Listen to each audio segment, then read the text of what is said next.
should the federal government invest more in our military? I think we should, because we made a promise that we'd try and keep up with all the other countries that are involved with NATO to try and reach a 2% goal. And I think it's disingenuous to say that we're not going to do that now after we've agreed and all the other countries seem to be stepping up to the plate. So I think we need to do our bit. If we're going to rely on the Americans to be big brother and protect us in needy times, we've got to at least pretend that we're helping. We should spend more money on military to defend Canada. I'm not sure about going to war overseas. We are a part of NATO, we are part of the UN, but both seem to be impotent in delaying or stopping world conflict. That one's tricky. I know there is a lot more conflict just happening globally currently. So it seems like that may become important in the future. But my, idealist wish would be that we would never need to use the military, and the money could be better spent helping end homelessness or poverty in Canada. So a bit torn on that one. That's a tricky question, I mean, yes, it's important to have defense, but how much are they intending to spend? That's the other question. What other resources are they taking from in order to, facilitate the military?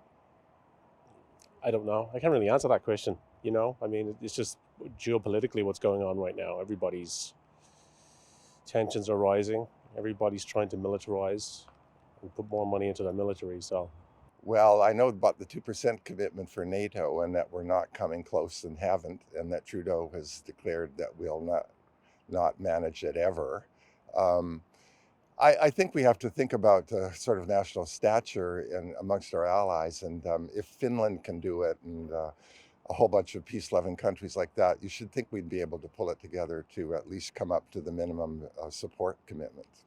I think that there's so many better things that the money could be spent on, like affordable housing. I'm not on board with that, no.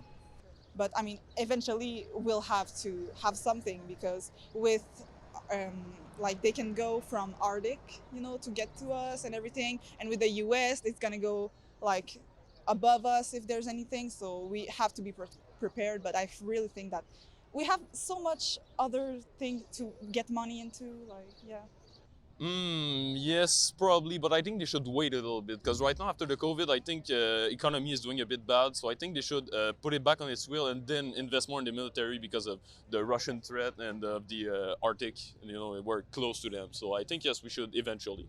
I don't think so. We've been talking, this has been a subject the past week or so.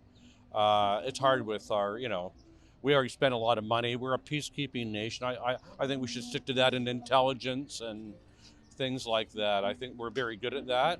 As far as having guns and ammunition, people on, it's hard to find people too. First of all, it's hard to find people on the ground and hiring people. So they're really having trouble finding that right now. So it's a very hard thing to do, to recruit people, yes. Maybe recruitment and leadership needs to be more of a focus than actual expenditure.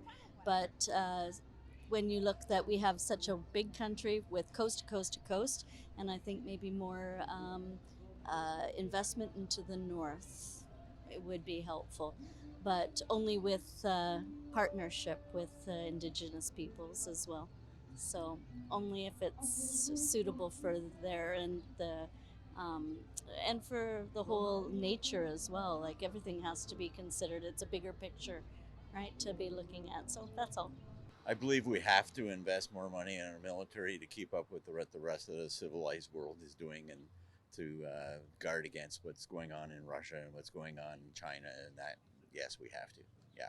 Yes, I think they should too. We can't continue on our neighbors to the south to protect us from everything, and we want to help around the world with things like Ukraine and Russia and China and Sudan and all that. So we have to put some money into it. We can't keep flying old planes and old helicopters. So yes, I think so. Yeah. Kind of mixed feelings about it. I think in some regards we need to invest a little bit more to have more updated equipment, but I also wouldn't want to be like our other counterparts of the developed world where they spend a lot of money on their military and don't prioritize other services that are equally as important for people that are actually living in the country and dealing with it on a day-to-day basis.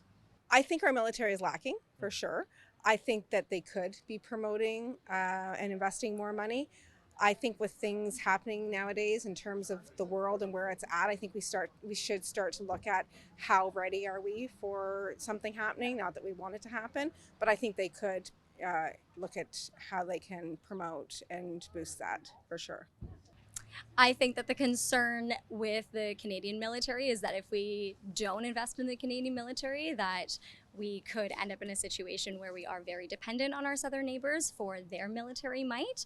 And we don't really want a vacuum situation if the US government starts pulling out of certain areas around the world. So I think that there definitely needs to be a careful balance between maintaining a military that can do its job versus completely defunding it and having us reliant essentially on another country that has a bit of a history of maybe not being politically stable, especially in the last few years. So I know that there is a lot of aging infrastructure inside the Canadian military, so they just need to be careful where they place that money and ensure that it is the best use of that money for Canadians.